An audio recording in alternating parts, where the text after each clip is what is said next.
Alors, mon super pouvoir écologique, selon moi, ça serait l'autonomie. L'autonomie énergétique. J'ai construit la maison avec mon mari il y a à peu près 40 ans. Et à cette époque-là, on avait déjà, c'était un peu précurseur, mais on avait déjà la conscience de construire une maison et de vivre de façon écologique. Au bout de quelques années, on a aménagé un gîte à l'étage de la maison, qui est à la qualification éco-gîte des gîtes de France. Quand on commençait à arriver toutes les nouvelles techniques d'énergie renouvelable, nous avons fait toute une installation avec des panneaux photovoltaïques pour produire l'électricité.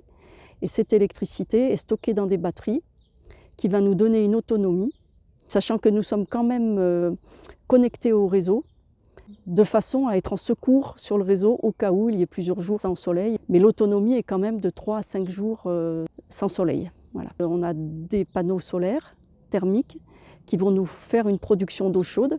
C'est autonome, ça n'a rien à voir avec le photovoltaïque.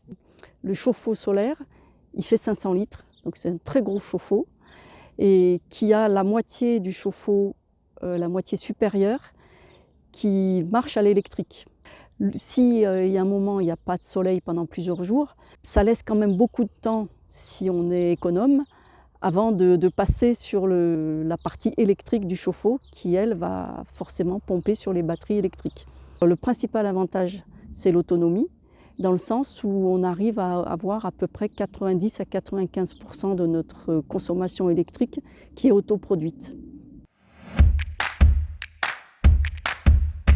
C'est la gestion technique. C'est-à-dire vérifier le niveau d'eau des batteries, vérifier qu'il n'y ait pas des choses qui sont disjonctées sur le circuit. Mais c'est vraiment très peu ça. Alors le conseil que j'aurais à donner, c'est allez-y, foncez. Prenez l'initiative de vous mettre en autonomie parce que franchement, c'est vraiment super.